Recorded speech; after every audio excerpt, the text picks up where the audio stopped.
What if the real engine of change in your organization isn't your structure, your strategy document, or even your leadership team, but your projects?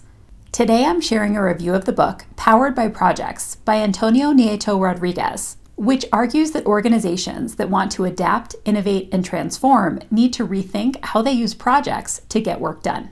Welcome back to the channel. And if you're new here, I'm Dr. Katie Linder, a certified project manager, change manager, and coach who works full-time leading and supporting teams in higher education. On this channel, I offer real-world examples of how project management translates into the higher ed environment.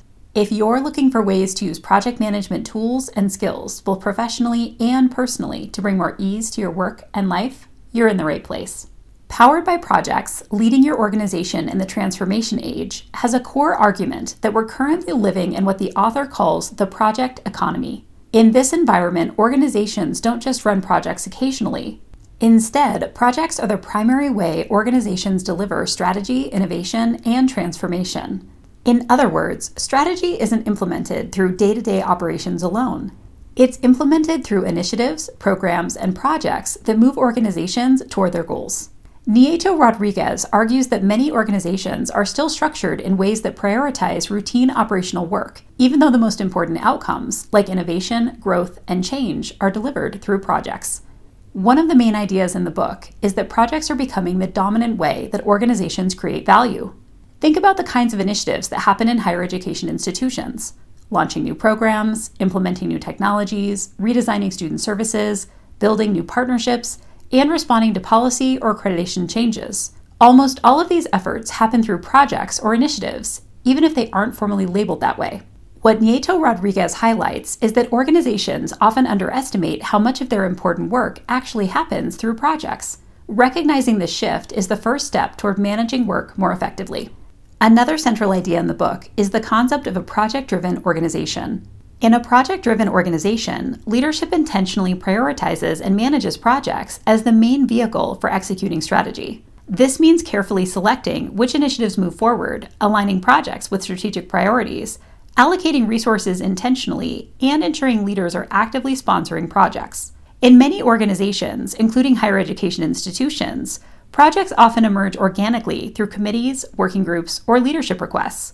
The result can be too many initiatives competing for limited time and resources. A project-driven mindset encourages leaders to think more strategically about which projects truly matter. Nieto-Rodriguez also emphasizes that projects aren't just the responsibility of project managers. Leaders play a major role in setting priorities, sponsoring initiatives, removing barriers, and ensuring alignment with strategy.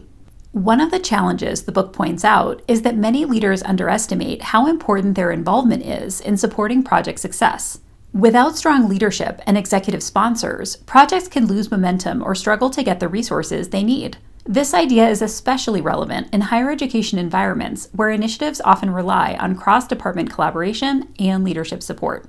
One of the reasons I found this book interesting is how well its ideas translate to higher education.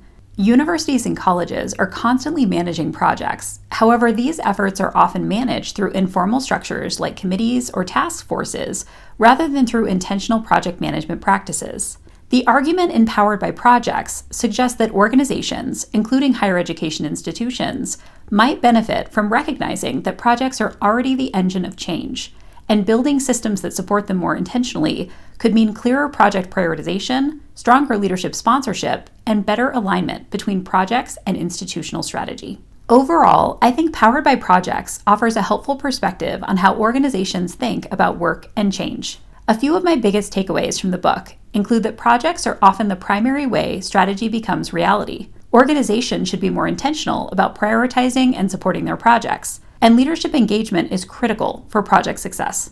For people working in higher education, this book can be particularly useful because it provides a lens for thinking about how many institutional initiatives are actually projects, even if they aren't formally treated that way. If you're interested in strategy execution, organizational change, or project leadership, this is definitely an interesting book to explore.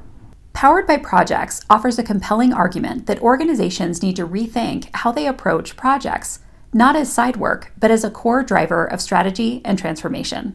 For those of us working in higher education, this perspective can be really valuable as we think about how to better support the many initiatives and changes happening across our institutions. I'd love to hear from you in the comments. What books on project management or leadership have influenced your work recently?